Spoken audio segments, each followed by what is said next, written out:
નમસ્કાર. જિલ્લા કક્ષાના ગણિત વિજ્ઞાન પ્રદર્શનની અંદર વિભાગ 1 ની અંદર હાલ આપણે આહાર સ્વાસ્થ્ય અને સ્વચ્છતા વિભાગની અંદર ઉપસ્થિત છીએ. આ વિભાગની અંદર તલોદ તાલુકાની પીએમ શ્રી તલોદ ગામ પ્રાથમિક શાળાના બાળ મનોવૈજ્ઞાનિકો ઝાલા, રિદ્ધિ અને મકવાણા આરજુ એ સાથે એમના માર્ગદર્શક તુષારભાઈ ભાવસાર સાહેબ પણ ઉપસ્થિત છે. બહુ જ સરસ મજાનો કન્સેપ્ટ સાથે એ અહીંયા ઉપસ્થિત છે. કુદરતી પ્રયોગો દ્વારા કુદરતી વસ્તુઓનો અથવા તો બહુ જ સહજ રીતે મળતી વસ્તુઓનો ઉપયોગ કરીને એમને આ પ્રોજેક્ટ કર્યો છે, જેમાં માખી અને મચ્છર ને કઈ રીતે બગાડવા. કારણ કે આપણને સૌ જાણીએ છીએ કે માખી અને મચ્છરના ઉપદ્રવના કારણે અનેક પ્રકારના રોગ થાય છે. તે સાથે સાથે અરવલ્લી અને સાબરકાંઠાની અંદર ચાંદીપુરમ જેવો વાયરસ પણ તાજેતરમાં ખૂબ અહીં આગળ આવ્યો હતો. તો બધા જ કુદરતી અને દેશી ઔષધિઓ આપ જુઓ, તજ, નીલગીરીનું તેલ, અજમો, એ સાથે ગુગર અને બીજી અનેક વસ્તુઓનો એમને ઉપયોગ કર્યો છે અને એ સાથે એ પ્રયોગ લઈને આવે છે. તો આપણે વિશેષ આ પ્રોજેક્ટની સમજ બાળ મનોવૈજ્ઞાનિક પાસેથી મેળવીએ. નમસ્કાર, હું છું મકવાણા આરજુ, તલોદ ગામ પ્રાથમિક શાળા. નમસ્કાર, હું છું ઝાલા રિદ્ધિ, તલોદ ગામ પ્રાથમિક શાળા. અમારો વિભાગ છે આહાર, સ્વાસ્થ્ય અને સ્વચ્છતા. માખી મચ્છર કંટ્રોલ મોડલ. આજના સમયમાં ઘણા રોગો માખી મચ્છર દ્વારા ફેલાય છે, જેમ કે ચાંદીપુરા, મેલેરિયા, ડેન્ગ્યુ, ચિકનગુનિયા. બધા જ રોગો માખી મચ્છર દ્વારા ફેલાય છે. તે માટે અમે એક નાનો પ્રોજેક્ટ લઈને આવ્યા છીએ. આમાંથી અનેક વસ્તુઓ ભેગી કરીને ધૂપ કરવાથી, સ્પ્રે કરવાથી કે દીવો કરવાથી ઘરમાં માખી મચ્છર અને અન્ય કીટકો રહેતા નથી, જેથી કીટવાહક રોગોથી સુરક્ષા મેળવી શકાય છે. ગાયના ચાણા સળગાવી નીલગીરીના પાન અને લીમડાના પાનનો ઘરમાં ધુમાડો કરવો. ચૂનામાં ફિનાઇલની ગોળી મિક્સ કરીને તેનો ધૂપ કરવો.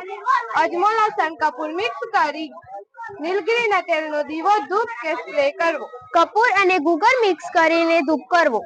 લવિંગ, તમાલપત્ર, તજ, મેથી, કપૂર મિક્સ કરી દીવો કે ધૂપ કરવો. વિનેગર અને કપૂરનું લિક્વિડ મિક્સ કરી સ્પ્રે કરવો. લવિંગ અને નીલગીરીનું તેલ શરીર પર લગાડવાથી માખી મચ્છર કરડતા નથી અને આપણે કીટ નિયંત્રણ કરી શકીએ છીએ. કાલે બધાનું સન્માન હાર પહેરાવીને કરવામાં આવ્યું. તે પછી આ ફૂલોનું કઈ જ મહત્વ રહેતું નથી. તે માટે અમે આ ફૂલોને સૂકવીને તેમાંથી ઘરે જાતે ધૂપબત્તી બનાવીએ છીએ. મંદિરો અને ધાર્મિક સ્થળોમાં ફૂલોનો ઉપયોગ કર્યા બાદ તેને કેનાલોમાં, તળાવોમાં અને નદીઓમાં નાખી દેવામાં આવે છે. તેથી પાણી પ્રદૂષિત થાય છે. તે ના થાય તે માટે અમે આ ફૂલને સૂકવીને પછી આ બધી સામગ્રી ભેગી કરીને ધૂપબત્તી બનાવી છે.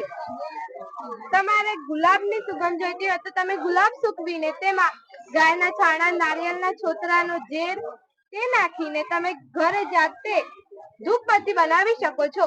તમારે જેની સુગંધ જોઈતી હોય તેની તમે ધૂપબત્તી બનાવી શકો છો.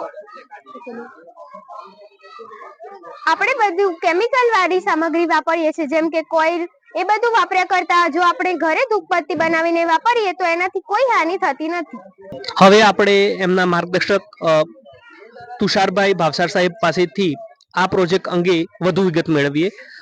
સાહેબ, આ પ્રોજેક્ટ નો કન્સેપ્ટ આપના મનમાં ક્યાંથી ઉદ્ભવ્યો? આપણા સાબરકાંઠા જિલ્લાની અંદર ચાંદીપુરા વાયરસના ઘણા કેસ શરૂઆતમાં જોવા મળ્યા હતા. હવે આ ચાંદીપુરા વાયરસ જે છે એ ખાસ કરીને જે સેન્ડ ફ્લાય છે એ માખી દ્વારા ફેલાય છે.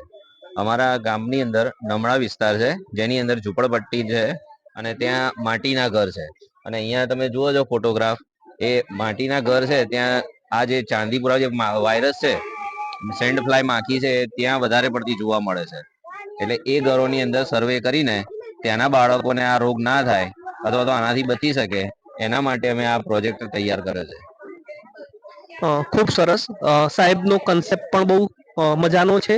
તે સાથે સમાજ ઉપયોગી પણ કન્સેપ્ટ છે અને એકદમ ઈજી રીતે મળતી ઔષધિઓ અથવા તો ઈજી રીતે ઘરમાં જ મળતી વનસ્પતિઓનો ઉપયોગ એમને કર્યો છે. સાહેબ અને બંને બાળ મનોવૈજ્ઞાનિકને આગળના પ્રોજેક્ટ માટે અને આગળના પ્રયોગ અંગે શુભેચ્છાઓ. નમસ્કાર.